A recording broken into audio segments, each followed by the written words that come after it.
Alhamdulillah Sat Narkoba Polres Cimahi dalam kurun waktu 13 hari berhasil mengungkap 16 kasus, 23 tersangka yang berhasil diamankan. Dari 16 kasus atau dari 23 tersangka yang diamankan, ada 4 kategori perkara. Yang pertama kasus sabu dengan 3 kasus 3 tersangka, kemudian kasus ganja 2 kasus 2 tersangka, dan kemudian kasus tembakau sintetis 9 kasus dengan 13 tersangka, dan yang terakhir kasus OKT dengan 2 kasus 5 tersangka.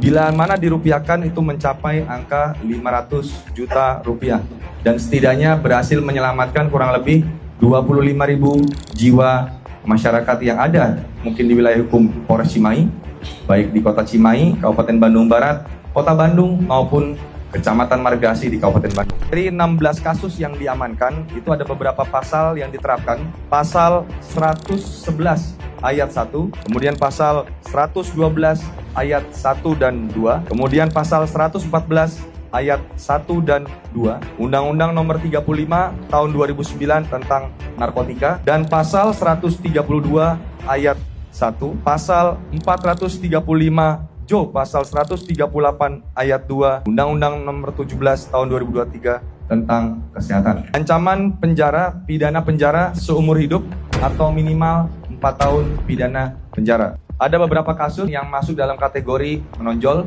Ada 3 perkara. Yang pertama adalah kasus pengungkapan terhadap ganja yang mana pengedarnya adalah seorang security di Pemkot Cimahi, tersangka SMS, kemudian didapatkan barang bukti berupa 10,92 gram ganja. Sengaja untuk menjadi pengedar karena mendapatkan imbalan uang, yaitu senilai 5 juta rupiah setiap kali akan turun barang atau diterima oleh yang bersangkutan.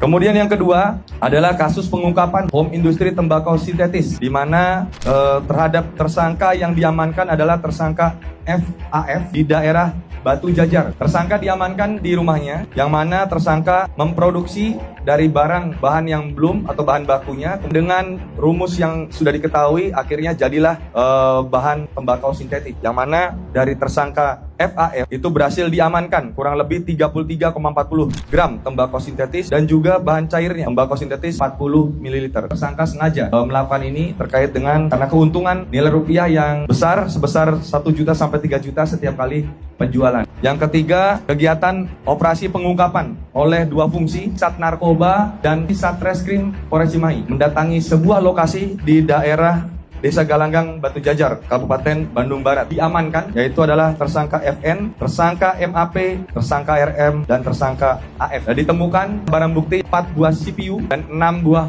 monitor, yang mana pada saat hasil mendatangi lokasi tersebut, ternyata diketahui 4 tersangka tersebut merupakan customer service dari 7 situs judi online yang ada di rumah tersebut. Ini surat kontrak kerja. Ini surat kontrak kerja dari company yang merekrutnya atau dari Wavefront Support Management Incorporation sebagai customer service, menerima keluhan-keluhan dan juga memberikan beberapa situs online kepada beberapa para konsumen. Kalau bila mana dirupiahkan kurang lebih setiap bulannya 5.200. Dan dari tersangka berdasarkan hasil pengecekan tes urin juga positif met dan benzo di salah satu pelaku yang berhasil diamankan. Sampai hari ini Bapak Kasat Reskrim masih berada di luar melakukan upaya untuk pengungkapan lebih lanjut.